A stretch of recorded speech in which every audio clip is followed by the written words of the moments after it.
1 जनवरी 2024 को न सिर्फ नए साल की शुरुआत हुई बल्कि देश के बड़े पैमाने पर या देश के विभिन्न राज्यों में ट्रक ड्राइवरों ने क्या किया है, अपना हड़ताल शुरू कर दिया है। अब ये हड़ताल क्यों हुआ है, तो इसके जानने के लिए हिट एंड रन लॉ इस समय चर्चा में क्यों है, आइए हम लोग समझते हैं।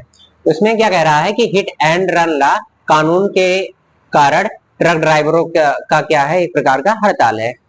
ठीक, आगे हम जानते हैं कि ये हिट एंड रन लॉ होता क्या है। तो आईपीसी 104 के सब पार्ट 1 में इसका उल्लेख किया गया है, जो किसी भी बिना सोचे समझे या लापरवाही से कोई कार्य करके किसी व्यक्ति के मृत्यु का कारण बनता है, उसे किसी एक अवधि के लिए कारावास से दंडित किया जाएगा, जिसे 5 वर्ष तक क्या किया जा सकता है, बढ़ाया जा सकता है। और इसके सेकंड भाग में देखते हैं, आईपीसी 104 के सब पार्ट 2 में कह रहा है कि जो किसी भी लापरवाही से वाहन चलाकर किसी व्यक्ति की मौत का कारण बनता है, जो गैर इरादतन हत्या की श्रेणी में आता है, और घटना के तुरंत बाद किसी पुलिस अधिकारी या मजिस्ट्रेट को बिना सूचना दिए वहां से क्या हो जाता है, भाग जाता है, तो उसके खिलाफ 10 वर्ष का कारावास और उसके ऊपर क्या किया जाएगा, जुर्माना लगाया जा सकता है।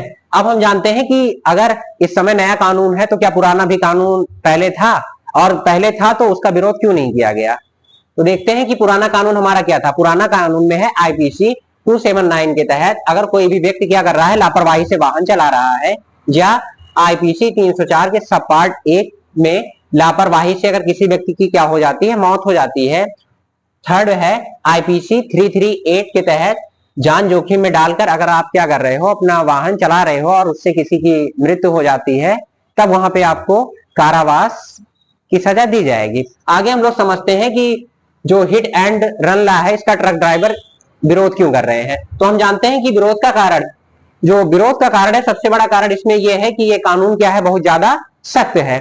और अगला पॉइंट क्या कह रहा है कि जान का खतरा, इसमें जान का खतरा है। आगे इसके बाद कह रहा है तीसरा पॉइंट, लंबी कानूनी प्रक्रिया। ये जो हिट एंड रन लॉ की कानूनी प्रक्रिया है, ये क्या है, बहुत ज्यादा लंबी मानी जा रही है। और जुर्माना की राशि, इसमें जो जुर्माने की राशि है वो 7 लाख रुपए है। उसके बाद क्या कह रहा है आगे, कोहरा एवं ओलावृष्टि से भी क्या हो रहा है, एक्सीडेंट बहुत ज्यादा होते हैं।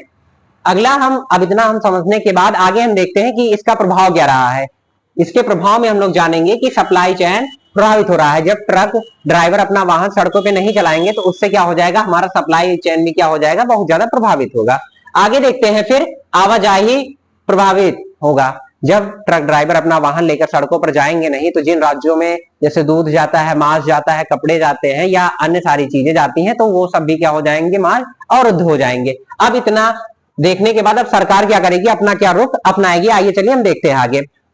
हाल ही में संसद में केंद्रीय मंत्री अमित शाह ने बताया कि सरकार ने उन लोगों के लिए सख्त प्रावधान किया जो दुर्घटना करने के बाद मौके से भाग जाते हैं और पीड़ित को मरने के लिए क्या कर देते हैं, छोड़ देते हैं। जो ऐसा करेगा उसके ऊपर कानूनी कार्रवाई और 7 लाख रुपए का जुर्माना लगाया जाएगा। और जो व्यक्ति क्या करेंगे, तुरंत पुलिस अधिकारी या मजिस्ट्रेट को उसकी सूचना देंगे, उसकी सजा में क्या कर दिया जाएगा, थोड़ी सी कमी कर दी जाएगी। आगे हम इसके बाद इतनी सारी चीजें समझने के बाद आगे हम लोग एक चीज और समझते हैं कि जो हाल ही में जो 2020 के पीछे वाले डाटा है, उसमें 52,448 व्यक्ति की दुर्घटना हुई है, जिसमें से 23,159 लोगों की क्या हो गई है, मृत्यु हो गई है। और ये डाटा 2021 में बढ़कर जिसमें 57,415 लोगों का एक्सीडेंट हुआ है, जिसमें 25,930 व्यक्ति क्या हो गए हैं, मृत्यु हो गई है उन लोग की। तो हम अपनी नई क्लास में ये देखेंगे कि सरकार के द्वारा इन ट्रक ड्राइवरों के लिए क्या किसी प्रकार का विशेष प्रावधान किया जाएगा, या जो नियम और ये कानून जो हमारा इस समय लागू किया गया है, क्या यही रहेगा। तो मिलते हैं हम अपने नेक्स्ट क्लास में। इसलिए स्वस्थ रहिए, मस्त रहिए और पढ़ते रहिए।